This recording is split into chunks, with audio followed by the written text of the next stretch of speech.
వేదిక మీద ఉన్నటువంటి వివిధ పదవుల్లో ఉన్నటువంటి మా పార్టీ పెద్దలకు కావచ్చు, అలాగే మా కార్పొరేటర్లకు అందరికీ విచేసిన ప్రతి ఒక్కరికి కూడా నా నమస్కారం తెలియజేసుకుంటున్నాను.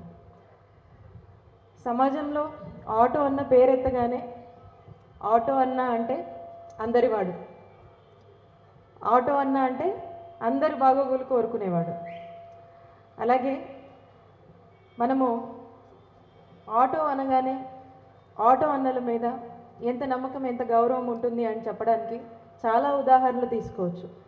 ఒక ఉదాహరణ మనం తీసుకున్నట్టయితే, ఇంట్లో పిల్లల్ని స్కూలుకు పంపించాలంటే ఎంబటే మనకు మన సొంత వెహికల్ ఏదైనా ఉంటే అది ఓకే, లేకపోతే ఇమీడియట్గా మనకు గుర్తొచ్చే ఆప్షన్ ఏదైనా ఉందంటే ఆటోలో పంపిద్దామని చెప్పి ఆ తల్లిదండ్రులకు కానీ ఆ ఇంట్లో వాళ్ళకి కానీ ఉండేటువంటి నమ్మకం ఎంత అంటే, ఆ పిల్లల్ని ఆటోలో స్కూల్కి పంపించడంలో ఉన్నటువంటి నమ్మకము ఇంకొక ఇంటికి తెలిసిన వాళ్ళు లేకపోతే ఇంకొక స్ట్రేంజర్ వాళ్ళ చేతిలో పెట్టి పంపించే కన్నా కూడా, మీరు తెలియకపోయినా, మీరు బంధువు కాకపోయినా, మీరు ఇంటి పక్కనే ఉన్నటువంటి వ్యక్తి కాకపోయినా మీ మీద ఉన్నటువంటి నమ్మకం అలాంటిది.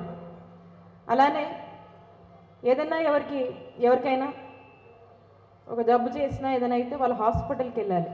ఇమీడియట్గా హాస్పిటల్కి వెళ్ళాలంటే ఫస్ట్ ఆప్షన్ గుర్తొచ్చేది ఏంటి? అది. అంటే ఆ ఆపద సమయంలో కూడా వాళ్ళ గమ్యానికి చేరుకోవాలంటే వాళ్ళకి ఏమీ గుర్తుండదు. ఇంట్లో ఒకవేళ కారు ఉన్నా లేకపోతే ఇంకోటి ఉన్నా అది తీసేవాళ్ళు ఉండాలి ఏమంటే, ఈ ఏవి ఆలోచించకుండా స్ట్రైట్గా అర్జెంటుగా వెళ్ళాలంటే ఆటోని పిలిపించండి అని చెప్తూ ఉంటారు.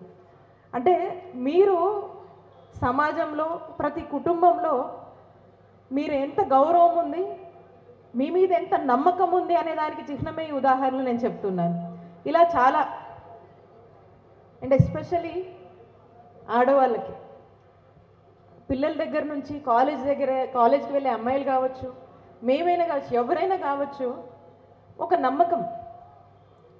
ఆటోలో వెళ్తే ఉన్నటువంటి నమ్మకము ఇంకా దేంట్లో ఉండకపోవచ్చు. అంటే మీ మీద సమాజం కావచ్చు, ప్రతి ఒక్కరు కావచ్చు ఉండేటువంటి ఒపీనియన్ ఇది ఉండేటువంటి ఒపీనియన్, ఒక నమ్మకం. అలాగే ఆ నమ్మకాన్ని కాపాడుకున్నటువంటి మీ యొక్క గొప్ప ప్రొఫెషన్ అది. అనాదిగా వస్తున్నటువంటి ఈ ప్రొఫెషను ఆ నమ్మకాన్ని సమాజంలో ప్రతి ఒక్కరి మీద కలిగించింది. మరి ఇంత నమ్మకంతో కుటుంబ సభ్యులు కాకపోయినా కుటుంబ సభ్యుడి కన్నా ఎక్కువ నమ్మకాన్ని ఇస్తున్నటువంటి ఈ ప్రొఫెషన్ మీద మాకు ఎంతో గౌరవం ఉందని చెప్పి సందర్భంగా తెలియజేసుకుంటున్నాను. గౌరవ ముఖ్యమంత్రి వర్యులు శ్రీ వైఎస్ జగన్మోహన్ రెడ్డి గారు మరి ఎలా ఆలోచించారో ఏమో కానీ ఆటో అన్నల్ని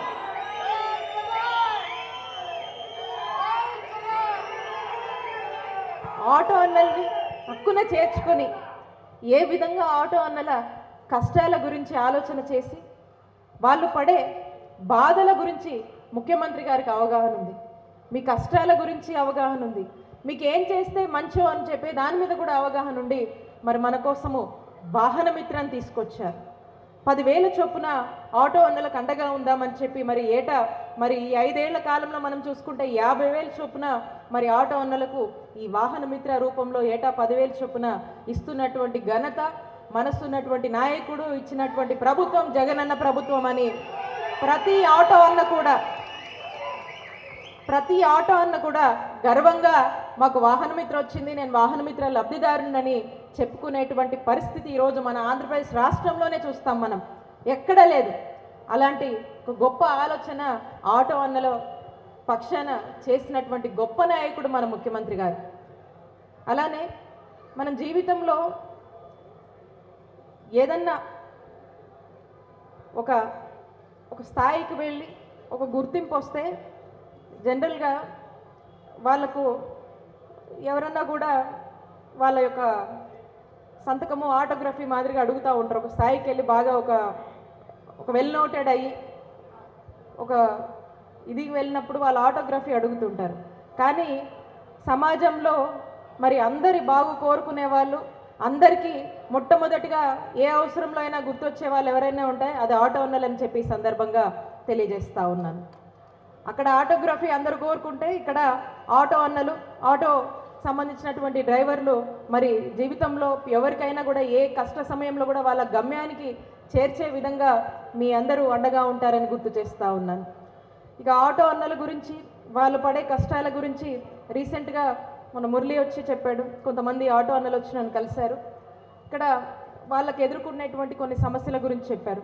వాళ్ళకు ఉన్నటువంటి సమస్యల మీద ఈ సిగ్నల్ క్రాసింగ్లో పెనాల్టీ ఇష్యూ ఒకటి నాతో మాట్లాడారు. అలాగే ఆటో డ్రైవర్ల వెల్ఫేర్ సొసైటీ ఒకటి కావాలి అని చెప్పి కూడా మాట్లాడారు, ఏర్పాటు చేయండి అని చెప్పారు.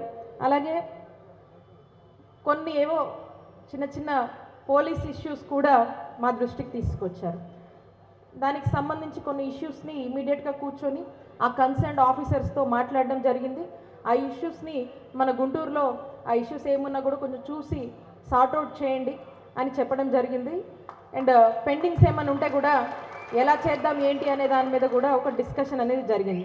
కాబట్టి ఈ 3 విషయాలు మీరు మీ అందరిలో మీ మనసులో ఉన్నటువంటి ఇష్యూస్ని నా దృష్టికి తీసుకొచ్చారు. వాటి గురించి కూడా మేము ఆలోచన చేస్తున్నాము. వాటికి సంబంధించి కూడా మీకు ఒక సొల్యూషన్ వచ్చేలా కూడా మేమంతా ఉండి ఇబ్బంది లేకుండా చూసుకుంటామని చెప్పి మీకు తెలియజేసుకుంటున్నాను. అట్లాగే దాని మీద కూడా ఒక ఆలోచన చేస్తాము. ఇక్కడ గౌరవ ముఖ్యమంత్రి వర్యులు శ్రీ వైఎస్ జగన్మోహన్ రెడ్డి గారి ఆశీస్సులతో నేను మన గుంటూరు వెస్ట్ నియోజకవర్గం నుంచి మన వైఎస్ఆర్ కాంగ్రెస్ పార్టీ తరఫున రేపు వచ్చే ఎన్నికల్లో మరి ఇక్కడ నిలబడి పోటీ చేయబోతా ఉన్నాను. ఇక్కడున్నటువంటి అన్నలందరూ కూడా, ఆటో అన్నలు, ఇందాక కొంతమంది అక్కలు కూడా కనిపించారు, వాళ్ళు కూడా ఈ ప్రొఫెషన్లో చేసుకోగలుగుతున్నారంటే ఈరోజు మరి జగనన్న ప్రభుత్వంలో అలాగే జగనన్న పాలనలో వాళ్ళకున్నటువంటి నమ్మకము, వాళ్ళకున్నటువంటి భరోసా కనిపిస్తూ ఉంది. వాళ్ళు కూడా ఈరోజు ధైర్యంగా ఈ వృత్తిని కొనసాగించుకోగలుగుతున్నారంటే ఖచ్చితంగా వాళ్ళకి, ఇక్కడ ఉన్నటువంటి మీ అందరినీ కూడా నేను ఒకటే అడుగుతా ఉన్నాను, మీ మధ్య నిలబడి మీ రజనమ్మ ముఖ్యమంత్రి గారి ఆశీస్సులతో ఇక్కడ పోటీ చేయబోతా ఉంది. మీ అందరి ఆశీస్సులు, మీ అందరి దీవెనలు మీ చెల్లిలాగా, మీ ఇంటి చెల్లిలాగా, మీలో ఒకరిలాగా మీ అందరూ కూడా భావించి ఖచ్చితంగా మీ అందరి ఆశీస్సులు మెండుగా ఉంటాయని ఆకాంక్షిస్తూ, మీ అందరి దీవెనలు ఇలాగే ఉండాలి. మీ కష్టాల్లో ఖచ్చితంగా ఏదున్నా కూడా నేను తోడుగా ఉంటాను. మీకు ఏ సమస్య వచ్చినా కూడా మీ రజనమ్మ అండగా ఉంటుంది అని చెప్పి సందర్భంగా తెలియజేసుకుంటూ, మీకు ఏ సమస్య ఉన్నా నా దగ్గరికి రావచ్చు. మీరు ఏ కన్సర్న్ ఉన్నా మాకు చెప్పుకోవచ్చు.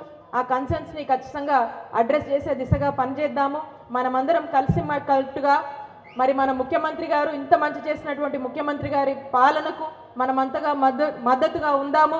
అలాగే మీ రజనమ్మకు మీ అందరూ కూడా అండగా ఉంటారని నమ్మకంతో మరొకసారి ఈ అవకాశం ఇచ్చినటువంటి పెద్దలకు మరొకసారి ఈ ఆహ్వానాన్ని మన్నించి ఇక్కడి వరకు వచ్చి మరి బ్లెస్ చేస్తున్నందుకు మీ అందరికి కూడా పేరు పేరున నా హృదయపూర్వక కృతజ్ఞతలు తెలియజేసుకుంటున్నాను. Thank you all.